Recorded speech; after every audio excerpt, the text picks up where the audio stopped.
Runtuhnya kekaisaran Asyur tidak dimulai dari serangan musuh, tidak juga dari kelemahan militer. Keruntuhan tersebut dimulai dari sesuatu yang jauh lebih sunyi, yakni perpecahan internal.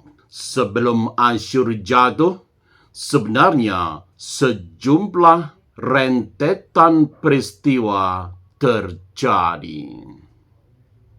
Dan jejaknya bisa kita lihat dari sebuah bangsa kecil yang lebih dahulu retak dari dalam, yakni Israel, yang pecah menjadi Israel di utara dan Yehuda di selatan. Yerusalem sepanjang zaman. Selamat datang di channel Yerusalem sepanjang zaman.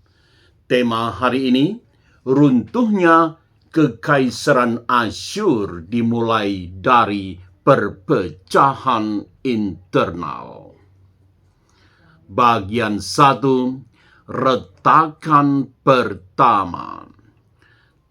Sekitar tahun 930 sebelum Masehi, satu kerajaan besar, yakni Israel, terbelah menjadi dua. Utara Israel, selatan Yehuda. Tokoh di baliknya adalah Yerobeam pertama dan Rehabeam. Dalam kitab pertama Raja-Raja bab 12 ayat 16 terdengar seruan sebagai berikut. Apa bagian kita dengan Daud? Hai Israel, pulanglah ke kemahmu. Satu kalimat, satu keputusan, satu retakan yang mengubah arah sejarah. Bagian 2, ketika iman menjadi alat politik. Di utara, Yerobeam pertama mengambil langkah strategis. Ia mendirikan pusat ibadahnya sendiri, bukan karena wahyu, tetapi karena kekhawatiran politik.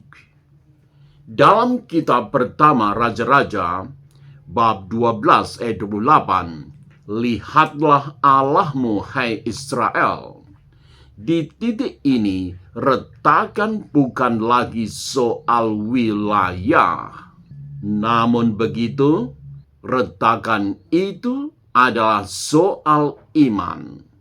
Ketika kebenaran disesuaikan atau bahkan dicocok-cocokkan dengan kepentingan, keruntuhan sebenarnya sudah dimulai meskipun belum terlihat.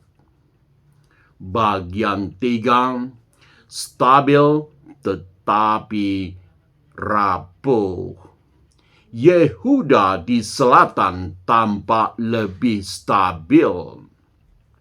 Dinasti Daud tetap bertahan, namun stabilitas bisa saja menipu. Karena yang terlihat kokoh di luar belum tentu utuh di dalam. Baik Israel maupun Yehuda, keduanya mengalami hal yang sama, yakni retakan yang tidak atau sulit disembuhkan. Bagian 4. Dunia luar menunggu. Sementara itu, sebuah kekuatan besar perlahan bangkit, yakni Kekaisaran Asyur. Kekaisaran Asyur ini tidak langsung menyerang. Asyur menunggu. Sejarah menunjukkan bangsa yang terpecah dari dalam tidak perlu ditaklukkan dengan keras. Cukup ditekan, dan ia akan runtuh dengan sendirinya. Hal ini terlihat dalam sumber-sumber luar Alkitab juga, seperti misalnya Monolith Krug mencatat keterlibatan Raja Israel dalam konflik besar kawasan. Yang lainnya, obelisk hitam Shalmaneser ketiga menunjukkan Yehuda memberi upeti kepada Asyur. Prasasti Tel Dan menyebut Rumah Daud bukti bahwa dinamika ini nyata dalam sejarah dunia kuno. Bagian 5. Pola yang berulang. Israel retak lalu jatuh.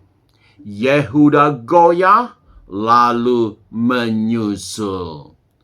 Akhirnya bahkan Kekaisaran Asyur, imperium besar masa itu, mengalami pola yang sama.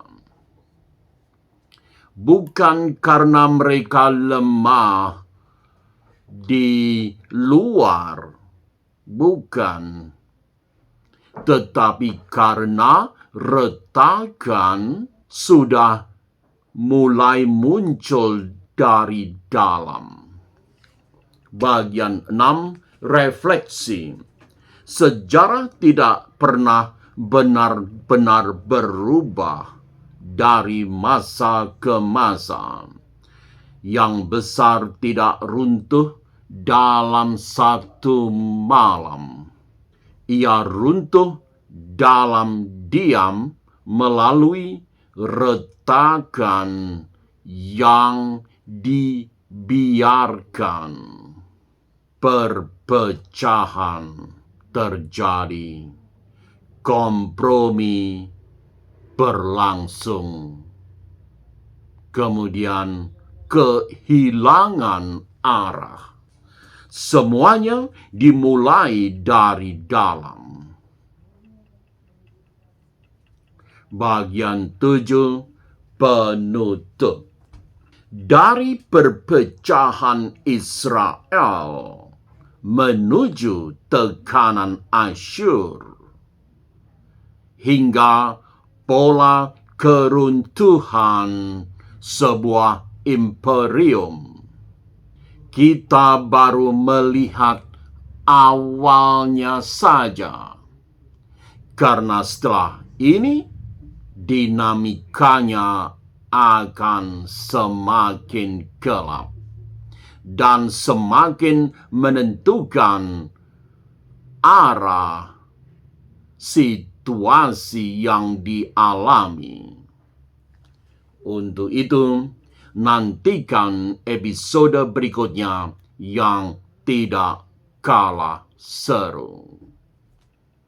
Terima kasih.